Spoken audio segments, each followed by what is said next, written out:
شروع اللہ کے نام سے جو بڑا مہربان نہایت رحم والا ہے۔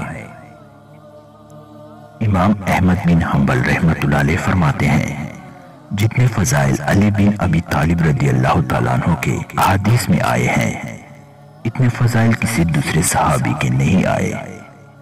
امام ابو بکر محمد بن آل حسین رحمۃ اللہ علیہ فرماتے ہیں کہ جان لو اللہ ہم عورتوں پر رحم کرے، بے شک اللہ کریم نے امیر المومنین علی بن ابی طالب رضی اللہ تعالیٰ عنہ کو اعلیٰ فضیلت عطا فرمائی۔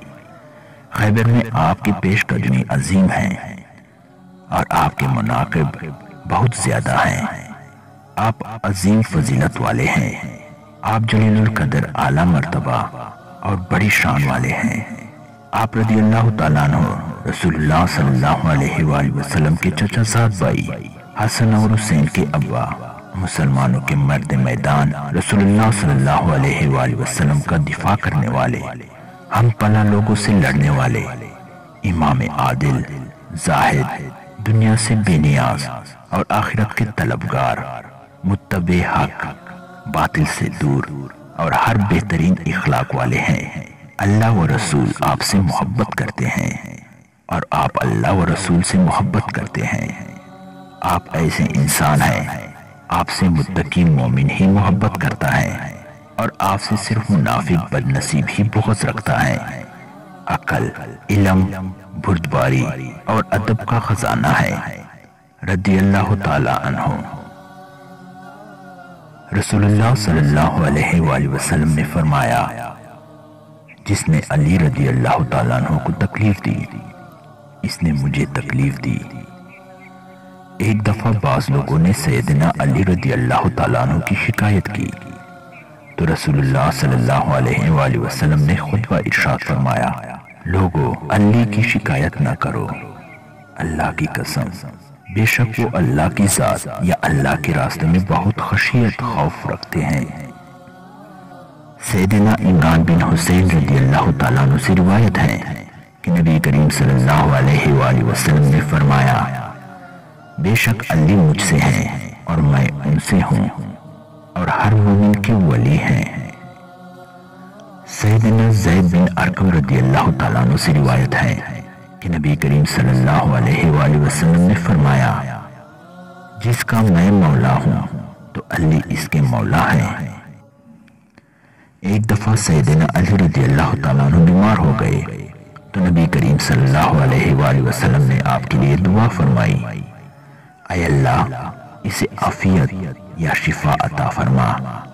سیدنا علی رضی اللہ تعالیٰ عنہ فرماتے ہیں کہ میں اس کے بعد کبھی بیمار نہیں ہوا۔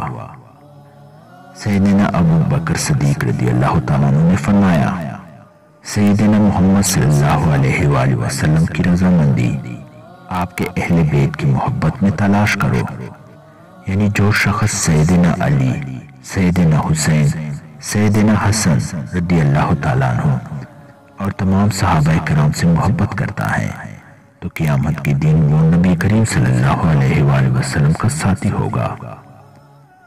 عروہ بن زبیر تابعی رحمۃ اللہ علیہ فرماتے ہیں کہ علی رضی اللہ تعالیٰ عنہ 8 سال کی عمر میں مسلمان ہوئے تھے۔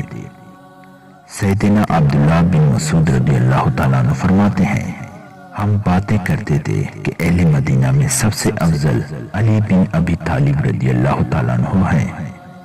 غزوہ خیبر کے موقع پر مرحب یہودی کو للکار کا جواب دیتے ہوئے سیدنا علی رضی اللہ تعالیٰ عنہ نے فرمایا، میرا نام میری ماں نے حیدر رکھا ہے، میں وہ حیدر شیر ہوں۔ پھر آپ رضی اللہ تعالیٰ عنہ نے مرحب یہودی کو قتل کر دیا اور فتح خیبر آپ رضی اللہ تعالیٰ عنہ کے ہاتھ پر ہوئی۔ سیدنا ابو ہریرہ رضی اللہ تعالیٰ عنہ سے روایت ہے کہ رسول اللہ صلی اللہ علیہ وآلہ وسلم ابو بکر، عمر، علی، طلحہ اور زبیر رضی اللہ تعالیٰ عنہ ہیرا پہاڑ پر تھے اور وہ زلزلے کی وجہ سے ہلنے لگا تو رسول اللہ صلی اللہ علیہ وآلہ وسلم نے فرمایا، رک جا، اس وقت تیرے اوپر نبی، صدیق اور شہید ہی کھڑے ہیں۔ اے اللہ ہمارے دلوں کو سیدنا ابو بکر، سیدنا عمر، سیدنا عثمان، سیدنا علی رضی اللہ تعالیٰ عنہ اور تمام صحابہ رضی اللہ تعالیٰ عنہ اجمعین کی محبت سے بھر دے۔ آمین ثم آمین۔